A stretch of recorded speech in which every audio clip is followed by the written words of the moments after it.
Olá, meninos e meninas, moças e rapazes, sejam todos muito bem-vindos ao Sistema de Ensino Monte Carlo, um canal feito para você, estudante do ensino público, seja você do ensino médio, do ensino básico, ou melhor dizendo, do fundamental, né? Você é universitário, você é pesquisador, até mesmo você curioso da matéria.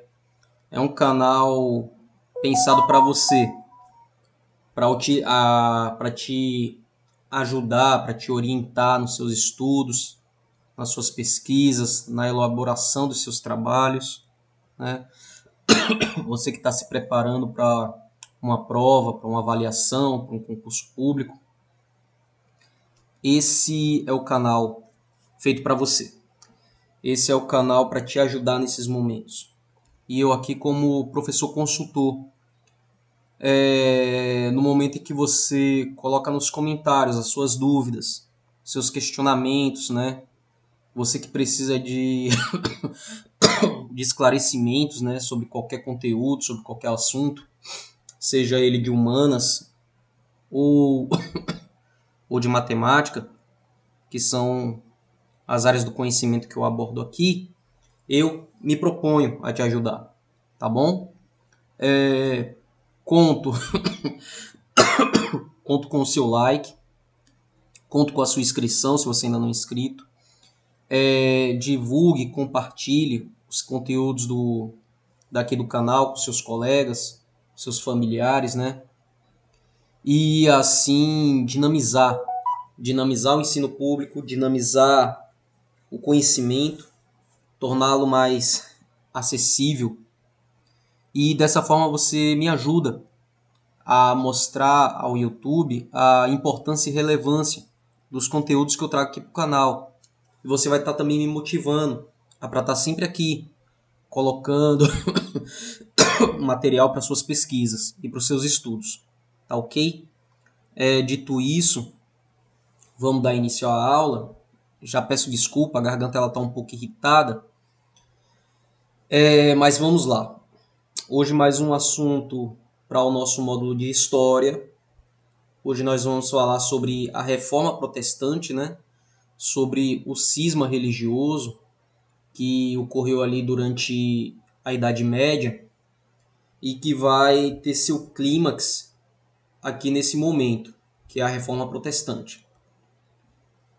Então, a religião em si ela está sob crise. A religião da Europa medieval.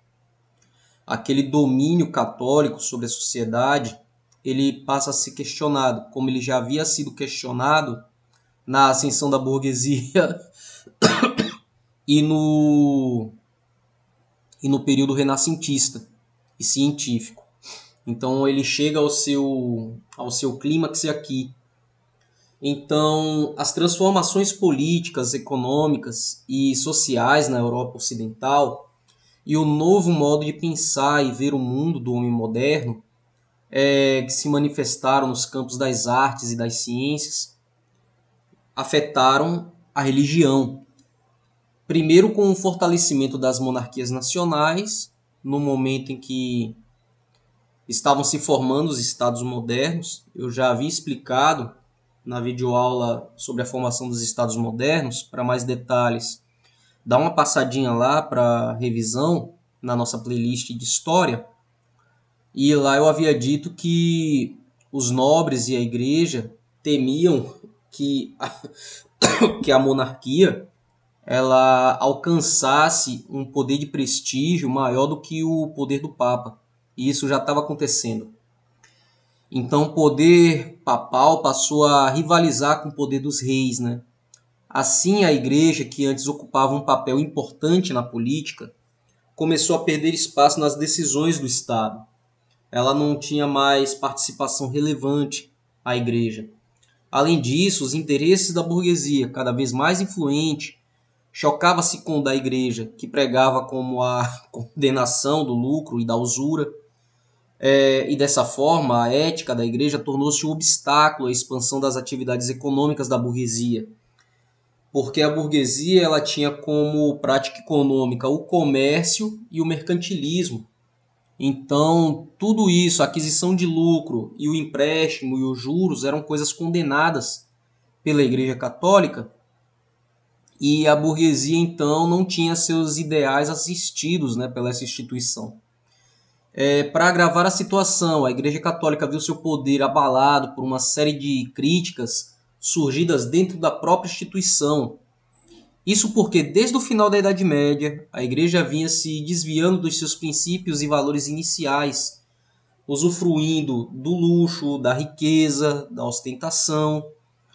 Além disso, boa parte do clero desrespeitava as regras religiosas, como o celibato, desconheciam o latim, apesar das missas serem ditas em latim, da Bíblia ser escrita em latim. Muitos dos padres, muitos dos clérigos, eles não dominavam o latim, eles eram analfabetos funcionais, liam latim, mas não entendiam o que queria dizer. Não estavam preparados para conduzir as missas e tratavam com descaso os cultos e ritos religiosos. Muitos também praticavam a simonia. A simonia, que seria a venda, né, de cargos e utensílios de dentro da igreja. Utilizar, né, as próprias regras dogmáticas para usufruto próprio, para enriquecimento próprio. Então, tudo isso se trata simonia. E na questão do celibato, muitos dos clérigos, né, eles tinham suas práticas sexuais. Na Idade Média, posso até fazer um vídeo, uma aula falando mais sobre esse detalhe. A quantidade de orfanatos na Idade Média era alto por conta do abandono de crianças. E muitas dessas crianças eram filhos dos padres. E os padres não podiam assumir publicamente essas crianças, né? Então eram lançados nos orfanatos. Isso porque os orfanatos eles eram mantidos pela igreja. Então, por uma questão moral, entre aspas, esse padre não poderia deixar essa criança largada à própria sorte. Então, por isso os orfanatos, por isso a quantidade de orfanatos na Europa medieval, para acolher também os desabrigados, né, aquelas crianças abandonadas por conta dos pais que não podiam sustentá-la, mas na sua maioria eram filhos de religiosos, porque os padres eles abusavam tanto das freiras como das fiéis. Esse quadro de enfraquecimento do poder da Igreja Católica e de críticas à instituição gerou um amplo movimento reformista que deu origem a novas igrejas cristãs, né? E esse movimento ficou conhecido como Reforma Protestante. Uma explicação ao termo protestante é dado que em 1529 o imperador católico Carlos V ele governava uma região que hoje faz parte da Alemanha, convocou uma reunião com os nobres locais para reafirmar que Lutero, que foi um dos idealizadores, né, desse movimento protestante, ele não cumpria as leis da Igreja Católica. E por isso, além de ser excomungado, Lutero também foi expulso do Império. No entanto, um grupo de nobres que apoiavam, né, o monge, Lutero era um funcionário da Igreja Católica, protestaram contra a ação de Carlos V. E mais tarde, os seguidores de Lutero passaram a ser chamados de protestantes. Isso porque, na atualidade, católicos eles têm o hábito de chamar evangélicos de protestantes. E agora você sabe, você evangélico, você saberia se defender, né, dessa afronta, desse insulto, dizendo que são protestantes porque nesse período da reforma religiosa, os seguidores de Lutero protestaram contra os crimes da Igreja Católica, protestaram contra a má conduta da Igreja Católica. E ampliando para um contexto atual, evangélicos são tidos como protestantes porque eles protestam contra o estilo de vida mundano, né? Assim dizendo. Mundano do ponto de vista religioso, tá? O movimento protestante se iniciou na Saxônia, região da atual Alemanha, dirigido pelo monge Martim Lutero. Em 1517, ao saber da venda de indulgências autorizada pelo Papa Leão X, essas indulgências, gente, eram títulos de pagamento de pecado. Então, se você era um nobre e queria ter seus pecados entre aspas, né, seus pecados perdoados pela Igreja Católica, era só você pagar por esse título. E segundo a instituição católica, esse título lhe dava acesso à vida eterna, acesso ao paraíso, porque em vida você pagou com dinheiro pela expiação do seu pecado. Então era contra essas coisas que Martim Lutero protestava. E tudo isso com o aval do Papa. E ele justificava essas indulgências, essas cobranças, né, de indulgências, pelo objetivo de arrecadar fundos para a reconstrução da Basílica de São Pedro. O monge resolveu se manifestar publicamente e, provavelmente, em um encontro de eruditos religiosos de Wittenberg, Lutero apresentou as suas 95 teses, nas quais denunciava a venda de indulgências e criticava o mau comportamento do clero e do próprio Papa. Existe uma versão de que Lutero fixou as teses na porta da igreja de Wittenberg. Parece que isso foi um fato noticiado, mas não há um documento que confirme o fato. Existem até pinturas representativas, existem relatos, né? Mas não existe um documento, a não ser a própria tese.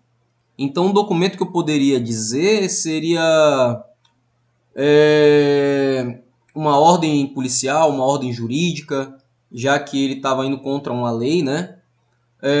Até mesmo um manifesto da Igreja Católica contra essas 95 teses, pelo ato, né, dela ter sido pregado na porta de uma igreja e tal. Então não existem documentos dessa natureza, mas existem notícias. Depois disso, seguiram-se debates teológicos entre Lutero e sábios da igreja, os quais refutaram todas essas teses.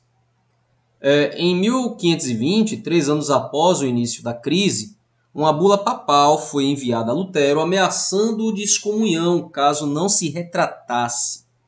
O monge, porém, não só manteve suas críticas, como queimou essa bula papal em praça pública. E esse ato simbolizou a ruptura de Lutero com a igreja e iniciou, assim, né, a reforma protestante. Os princípios da doutrina luterana, porque junto com a reforma protestante estava surgindo uma nova religião, foram formalizados no documento intitulado Confissão de Augsburgo. E esse documento ele é datado de 1530. Nele, Lutero afirmou que a salvação era obtida pela fé, rejeitou a hierarquia eclesiástica, estabeleceu que todo crente é livre para interpretar a Bíblia, sem necessitar da mediação de sacerdotes da igreja, aboliu o celibato dos padres e os sacramentos, mantendo apenas o batismo e a Eucaristia, e determinou a substituição do latim pelo idioma nacional nos cultos religiosos. A doutrina luterana teve um duplo alcance. De um lado, interessou a nobreza, que viu a oportunidade de se libertar da autoridade de Roma e de confiscar terras e bens pertencentes à Igreja Católica.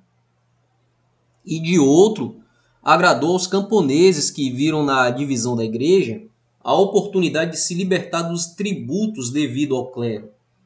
Então observe que são duas classes distintas que vão abraçar essa nova religião e as doutrinas, né, de Lutero.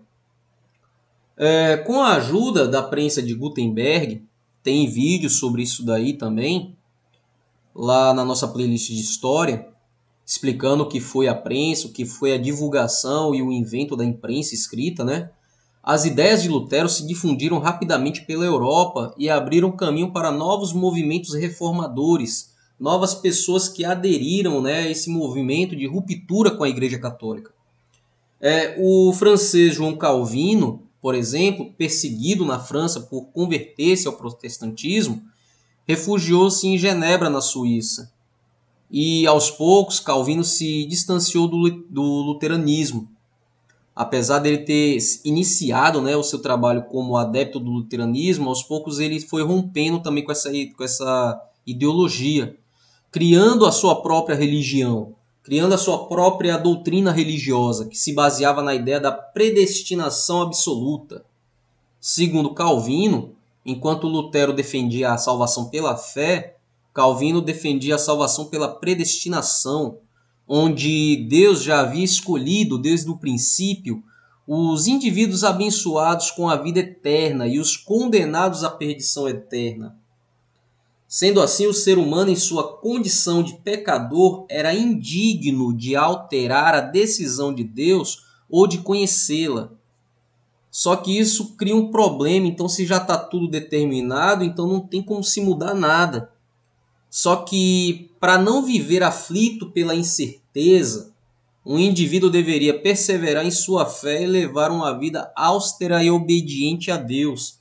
Então Calvino ele vai pegar um gancho na fé inquestionável, na fé inabalável. Mesmo baseado na predestinação, mas ele iria utilizar a fé como uma válvula de escape para manter-se fiel na igreja. Os bens materiais e a riqueza deviam ser vistos como bondades concedidas por Deus aos seres humanos. Então ele joga muito assertivamente na aquisição de fiéis com esses dois slogans, né? Predestinação. Se você fosse uma pessoa abençoada, você já estava predestinado para isso. Abençoado materialmente. Mas se você não tivesse tantos bens assim, se você não fosse tão agraciado por Deus, você poderia se fortalecer em sua fé e assim alcançar essa graça, né? Porque em algum dado momento você também seria predestinado a isso. Após a morte de Calvino, seus seguidores fizeram interpretações da doutrina da predestinação. A riqueza e a prosperidade passaram a ser vistas como sinal da graça divina e não apenas como generosidade de Deus. Isso explica porque o calvinismo obteve grande apoio da burguesia e estimulou seus adeptos a se esforçar para progredir economicamente. Aí uma mudança, né, de doutrina, uma mudança de visão. E isso para a aquisição de mais fiéis para a igreja. É necessário que se diga isso. Que de um lado tinha-se os adeptos, mas tinha uma fatia da população que ainda não se achava, não se encaixava dentro de uma religião, que era justamente a burguesia. A burguesia ela estava preocupada com os seus negócios. E eles tinham a sua própria visão de salvação, vida eterna e Deus, e religiosidade. Então era necessário trazer essa população para dentro da igreja que estava se formando agora, principalmente pela aquisição de contingente e ofertas. Haja vista que a burguesia tem dinheiro para isso. A igreja anglicana, na Inglaterra, a ruptura religiosa foi conduzida pelo rei Henrique VIII e teve caráter essencialmente político. E o principal motivo da reforma anglicana foi o fato da Inglaterra já ter um governo forte e centralizado, que via na Igreja Católica uma grande rival para seus interesses. Outra queixa frequente dos ingleses era a obrigação do pagamento dos dízimos. Isso incomodava muito eles, porque se era um governo era um governo autônomo, entre aspas, eles já não se achavam mais na obrigação de se submeter ao dízimo, tido como obrigatório pela igreja. O pretexto para o rompimento com a igreja veio de uma questão pessoal. Henrique VIII que era o rei, né, desse período, era casado com Catarina de Aragão, de origem espanhola, que não havia lhe dado um herdeiro para sucedê-lo no trono. E, insatisfeito, o rei solicitou a anulação do seu casamento ao Papa Clemente VII, para que pudesse casar com uma cortesã, Ana de Bolena. O pedido, porém, foi negado. Mesmo assim, Henrique VIII divorciou-se de Catarina e casou-se com Ana Bolena. Diante disso, ele foi excomungado pelo Papa, e, em resposta, Henrique VIII decretou, em 1513, o ato de supremacia. E esse ato de supremacia o tornou chefe da Igreja Católica na Inglaterra, com o total apoio do parlamento. Então, a Igreja Anglicana ela tem esse caráter político. E não só político, mas também de interesse próprio do rei. Porque observe que ele se casou com uma cortesã. Uma cortesã era uma mulher da vida, né? Ao qual ele tinha interesse. Interesse de ter ela como sua cônjuge. Então, já que a sua esposa legítima não lhe dava filhos, então ele se viu no direito de se casar com alguém que te desse a possibilidade de gerar um herdeiro. E aqui eu fiz uma tabela com as duas características do luteranismo e do anglicanismo, tá? Onde ficou cortado aqui o título, mas do lado esquerdo eu tenho o luteranismo e do lado direito eu tenho o anglicanismo, tá? Então acompanha aí comigo. O luteranismo negou o culto aos santos e à Virgem Maria, né, essa virgem entre aspas, e proibiu o culto às imagens. Então, antes que alguém se manifeste contra esse termo virgem entre aspas, é porque existe uma devoção e uma idolatria por parte da Igreja Católica muito forte com esse termo Virgem Maria. Eu até entendo que dentro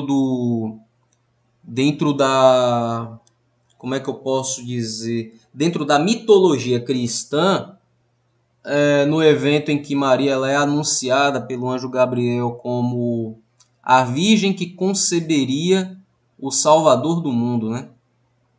Ela pode até ter sido concebida por obra do Espírito Santo e tal. Mas e aí, após o nascimento da criança, sendo uma mulher casada, né? Ela se manteve virgem? Eu acho que não.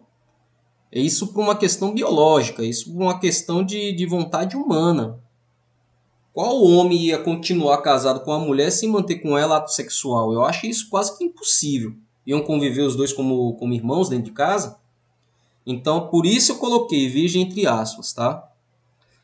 O anglicanismo. A doutrina anglicana se consolidou no reino de Elizabeth I, sendo uma síntese de princípios católicos e calvinistas, tá? O luteranismo ele aboliu o celibato. O anglicanismo, o rei tornou-se a autoridade máxima da igreja. Observe as diferenças. Uma ela tem uma doutrina própria e a outra ela vai viver de assimilação. O luteranismo simplificou a liturgia da missa, que deveria ser feita em língua nacional, assim como a leitura da Bíblia. Já o anglicanismo ele vai manter a hierarquia eclesiástica, já que Henrique VIII ele vai ser o líder do anglicanismo, ele vai utilizar de toda a estrutura católica dentro da Inglaterra. Então a Igreja Católica ela perde o domínio naquele território e perde também todo o seu patrimônio para Henrique VIII.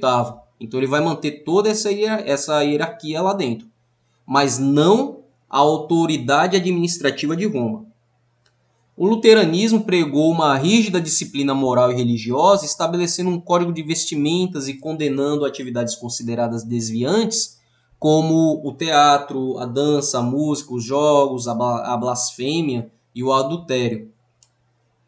O anglicanismo ele condenou o culto aos santos e às relíquias.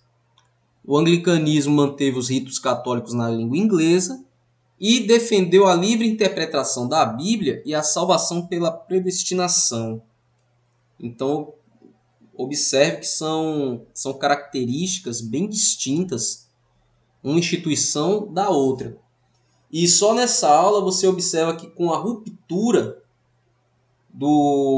da Igreja Católica, vão surgir 3 religiões protestantes distintas uma das outras: o luteranismo, o calvinismo e o anglicanismo. E são dessas 3 que vão surgir todas as outras religiões protestantes até os dias de hoje. E sempre essas rupturas, elas vão acontecer por interesse próprio do seu idealizador, tá? Turma, essa foi nossa videoaula de hoje. Dúvidas e questionamentos, deixa aí nos comentários, eu me proponho a responder. Não esquece de deixar o seu like. Fiquem todos bem e até uma próxima.